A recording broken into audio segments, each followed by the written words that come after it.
Policy होनी चाहिए पाकिस्तानियों के लिए, हमारी बेहतरी के लिए। हमें अपने मुल्क को कुर्बान नहीं करना चाहिए किसी और की फॉरेन पॉलिसी ऑब्जेक्टिव्स के लिए। यहाँ प्रॉब्लम शुरू हो गया।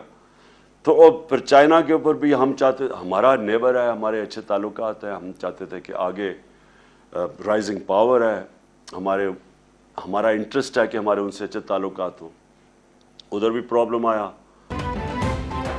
अमेरिका को आज़ादाना फैसले करने वाली हुकूमत की आदत नहीं, अमेरिका को आदत है जो हुक्म करे पाकिस्तान वही माने। मुशर्रफ ने एक धमकी पर अमरीकी जंग का साथ दिया। 9/11 से कोई लेना देना नहीं था। दहशतगर्दी की जंग में पाकिस्तान को बहुत नुकसान हुआ। अमेरिका फिर अड्डे मांग रहा है।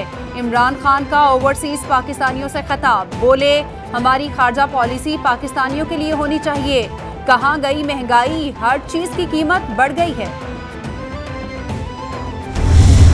पाकिस्तान जब संभाला था तो बैंकरप्ट था, सबसे बड़ा बैरूनी खसारा था पाकिस्तान का, जिसको करंट अकाउंट डेफिसिट कहते हैं। कभी पाकिस्तान की तारीख में इतना बड़ा बैरूनी खसारा नहीं मिला था। और उस मुल्क को, जो बैंकरप्ट मुल्क था, जिधर हमारे पास डॉलर्स ही नहीं थे, और यानी मेरे लिए इतना वो शर्मिंदगी का वक्त था कि मुझे जाके बाहर के मुल्कों से पैसे मांगने पड़े, क्योंकि हम बिल्कुल बैंकरप्ट थे। इक़्तिदार संभाला तो तारीखी खसारा था। बैरूनी मुल्क जाकर मुझे हाथ फैलाने पड़े। इक़्तिदार के दूसरे साल कोरोना ने मुतासिर किया। हमने रिकॉर्ड टैक्स इकट्ठा किया और कोरोना में मईशत और गरीब लोगों को बचाया। इमरान खान का वर्चुअल खिताब, बोले कौम इम्पोर्टेड हुकूमत के खिलाफ इकट्ठी हो गई है। ये जहां भी जाएंगे गद्दार और चोर के नारे लगेंगे। उनके पास चोरी का पैसा है, ये मुल्क के लिए नहीं खड़े हो सकते।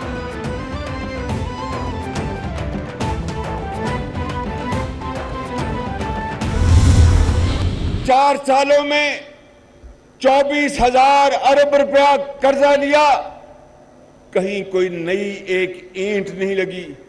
जो नवाज शरीफ के दौर के मंसूबे थे, उन्हीं के ऊपर तख्तियां लगती रही।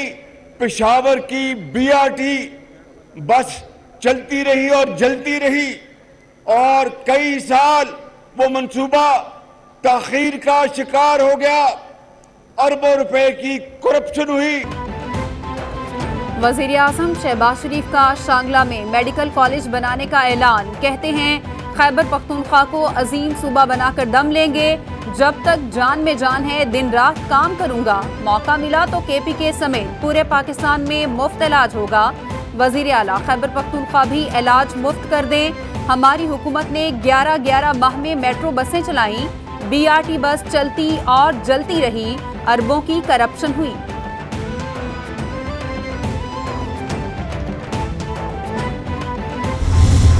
बात करते हैं जहां पर मईशत 5.8% पर उसका ग्रोथ रेट था, जहां पर मजदूर को रोज़गार मिल रहा था, अशियाए खुर्दुन सस्ती थी, तो इंशाअल्लाह मिलकर अपने इत्तेहादी जो जमातें हैं उनके साथ मिलकर आवाम के लिए अच्छे कदम उठाएंगे। और मैं ये समझता हूँ कि आने वाले वक्त में जब भी इंतखाबी इस्लाहात हो जाती हैं, आम इंतखाबात ही इस मुल्क में मसाइल का वाहिद हल है। इमरान खान वो शख्स हैं जिन्होंने खुदकुश जैकेट पहन रखी है। उनसे नया पाकिस्तान तो नहीं बना, पुराने का भी बेड़ा गर्क कर दिया। लोगों को चीनी और आटे के लिए लाइनों में लगना पड़ा। वज़ीर आला पंजाब हमजा शहबाज का तंज, बोले माजी की हुकूमत की तरह इंतकाम नहीं लेंगे, लेकिन गलत करने वालों के खिलाफ कानून हरकत में आएगा। आम इंतखाबात ही मुल्की मसाइल का हल है।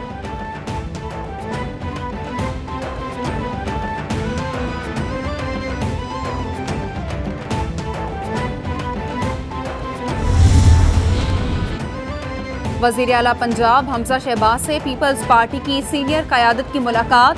वफ्द में यूसुफ रज़ा गिलानी, राजा परवेज अशरफ, कमर जमान कायरा, सैयद हसन मुर्तज़ा शरीक। मुलाकात में पंजाब में पावर शेयरिंग फार्मूले पर तबादला ख्याल। हमजा शहबाज कहते हैं पंजाब की तरक्की का सफ़र वहीं से शुरू हो चुका है जहां से 4 साल पहले मुनक़ता हुआ। वक्त कम है, दिन रात काम करना होगा। बलीगुर रहमान को गवर्नर पंजाब के लिए नामजद कर दिया गया। वजीर आजम ऑफिस ने समरी सदर मुमलिकत को भिजवा दी। बलीगुर रहमान बतौर वफाकी वजीर तालीम खिदमात सर अंजाम दे चुके हैं। बलीगुर रहमान अगस्त 2017 से मई 2018 तक वफाकी वजीर रह चुके हैं।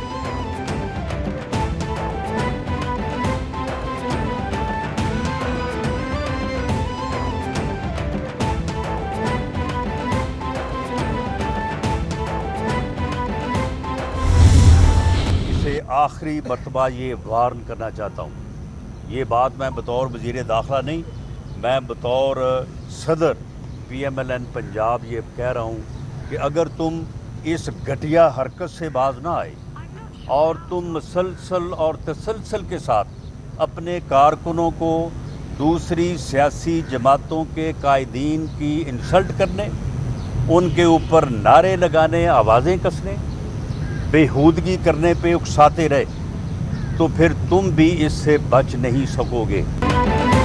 साबिक वजीर आजम अपने कारकुनों को बदतमीजी पर उकसाते हैं, उनको जूते पड़ेंगे तो ये ठीक हो जाएंगे। इमरान खान दूसरी जमातों के कायदीन का एहतराम करें। वजीर दाखिला राना सनाउल्लाह की वार्निंग, बोले शेख रशीद ने अपना बयान कि लॉन्ग मार्च खूनी होगा वापस ना लिया तो घर से निकलने नहीं दूंगा। आप अपनी हरकतों से बाज आ जाएं, आप अभी मुझे जानते नहीं हैं।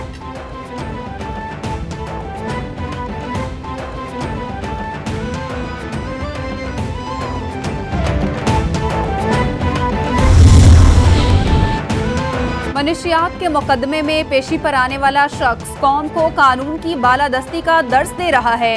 साबिक वजीर फारूक हबीब का रद्द अमल, बोले हमारी हुकूमत ने अपने दौर में एक भी सियासी मुखालिफ पर कोई इंतकामी मुकदमा नहीं बनाया। गुलामी नामंजूर, तहरीक की मकबूलियत से हुकूमत की कांपें टांगना शुरू हो गई हैं। ये लोग गली मोहल्लों की सतह पर फसाद और मुल्क में खाना जंगी चाहते हैं।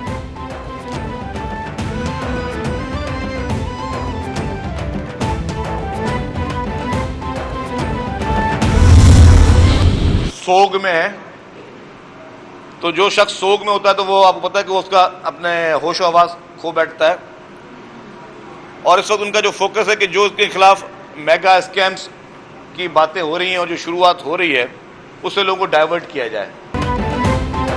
खान साहब मुल्क में इंतशार चाहते हैं। इमरान खान गलतियों को सुधारें और 1.5 साल तक इलेक्शन का इंतजार करें। वजीर इत्तलात सिंध शर्जील मेमन की मीडिया से गुफ्तगू, बोले कराची में ट्रांसपोर्ट का मसला बहुत पुराना है, जंगी बुनियादों पर मसाइल हल करेंगे। ऑरेंज लाइन को 1 माह में मुकम्मल करने की हिदायत कर दी।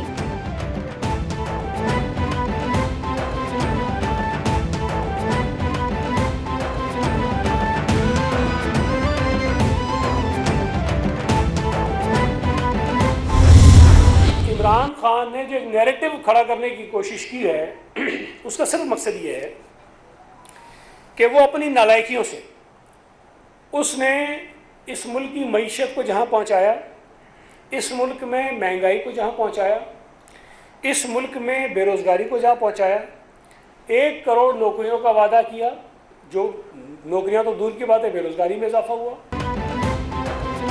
पीपल्स पार्टी का 15 मई को अवामी इज्तिमा करने का ऐलान। सईद गनी कहते हैं इमरान खान को आइन और कानून के तहत हटाया गया।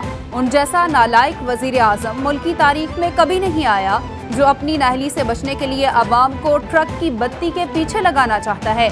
मुल्क के लिए इस वक्त सबसे ज्यादा खतरा इमरान खान है। साबिक वजीर आजम, स्पीकर और डिप्टी स्पीकर ने आइन को पामाल किया।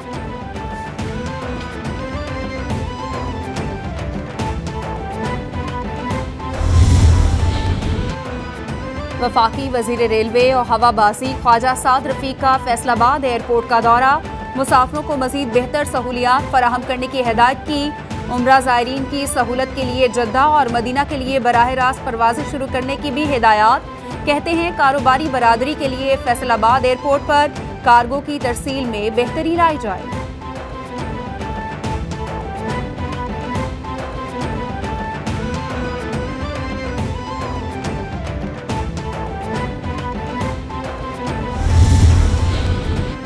चेयरमैन वापडा lieutenant general retired Muzammil Hussain ने इस्तीफा दे दिया। चेयरमैन वापडा ने अपना इस्तीफा वजीर आजम को भिजवा दिया।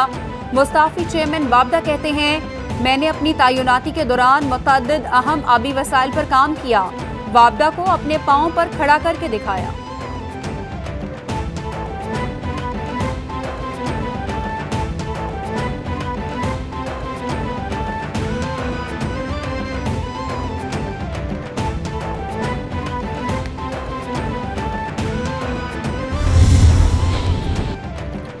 इम्पोर्टेड हुकूमत ने 4 आला कारकर्दगी वाले अफसरान को हटा दिया। अहदाफ से ज्यादा टैक्स इकट्ठे करने के बावजूद चेयरमैन FBR कोरोना के हालात के बावजूद बेहतरीन इकदामात पर गवर्नर स्टेट बैंक को हटा दिया। साबिक वजीर हमाद अजहर का रद्द-ए-अमल, बोले PTV के MD ने अदारे का रुख जदीदियत की जानिब मोड़ा मगर उनको भी फारिग किया गया। चेयरमैन वापडा ने मुतअद्दिद डैमों पर काम शुरू करवाया मगर उनको भी हटा दिया गया।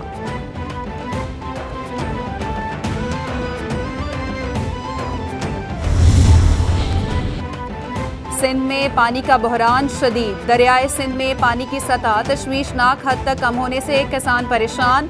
कोटरी बैराज पर 59% पानी की कमी रिकॉर्ड।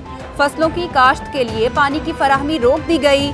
माहिरीन के मुताबिक बारिशों का नया सिलसिला शुरू ना हुआ तो फसलों को नुकसान होगा। हालिया बारिशों के बाद इरसा की जानिब से छोड़ा गया 30,000 क्यूसेक पानी 5 से 6 रोज में सक्खर पहुंच जाएगा।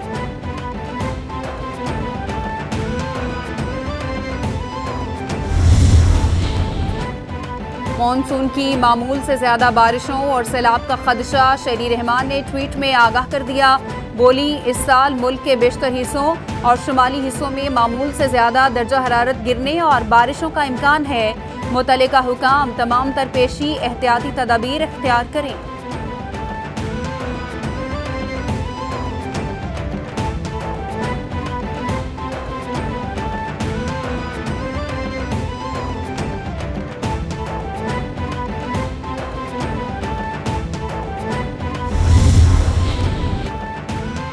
गरीब आवाम के लिए बुरी खबर, यूटिलिटी स्टोर्स पर मुख्तलिफ अशिया पर सब्सिडी खत्म, कीमतों में इजाफा कर दिया गया।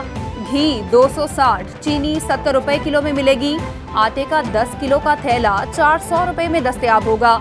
नोटिफिकेशन जारी, चीनी 5 किलो, आटा 40 किलो और घी 5 किलो शनाख्ती कार्ड दिखाने पर ही मिल सकेगा।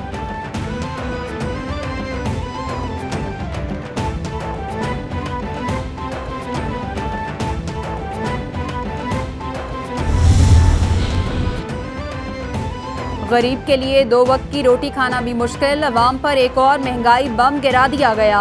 आटे के 20 किलो थैले की कीमत में 200 रुपए का इजाफा, 1100 रुपए में मिलने वाला थैला 1300 का हो गया। पाकिस्तान फ्लोर मिल्स एसोसिएशन का कहना है कि सरकारी गंदम का कोटा बंद है, मार्केट से गंदम खरीद रहे हैं, इसलिए आटे की कीमत बढ़ाना पड़ी। मुर्गी की कीमत में भी बतदरीज इजाफा, 55 रुपए किलो महंगी हो गई। 2 दिन में 99 रुपए का इजाफा हो चुका।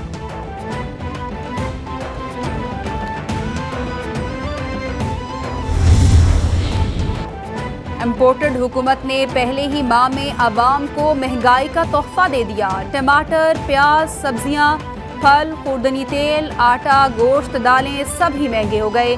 तमाम अशिया पिछले महीने से ज्यादा महंगी हो गई। जितने दिन ये लाचार इम्पोर्टेड हुकूमत चलेगी, नुकसान बढ़ता ही चला जाएगा। साबिक वजीर असद उमर का तंज।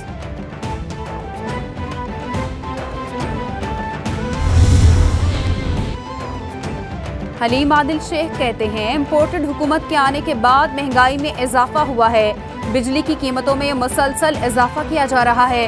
डॉलर की कीमत ऊपर और स्टॉक मार्केट नीचे आ रहा है। 12 जमातों का करप्ट टोला मुल्क को तरक्की याफ्ता नहीं देख सकता। हकीकी आज़ादी मार्च से उन चोरों का खात्मा होगा।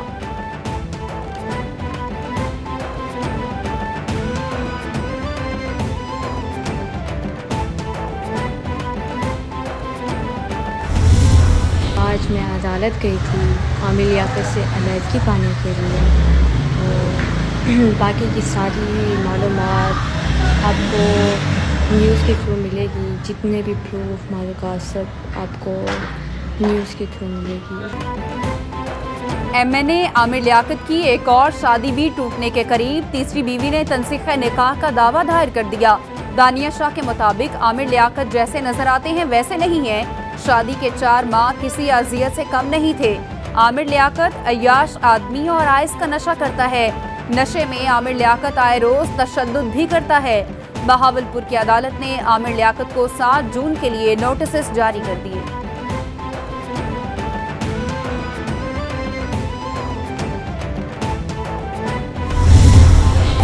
अफगान तालिबान ने मुल्क में औरतों के लिए बुर्का पहनना लाजमी करार दे दिया। अफगान तालिबान के सुप्रीम लीडर हैबतुल्लाह अखुंदज़ादा की जानिब से हुक्मनामा जारी। औरतों को चादर ओढ़नी चाहिए जो रिवायात के मुताबिक और एहतराम का तकाजा करती है। कम उम्र लड़कियों का आंखों के सिवा अपना चेहरा मुकम्मल तौर पर ढकना लाजमी है। खिलाफ वर्जी करने वाली खवातीन के करीबी मर्द रिश्तेदारों को कैद और नौकरियों से बरतरफ किया जाएगा। हुक्मनामे का मतन।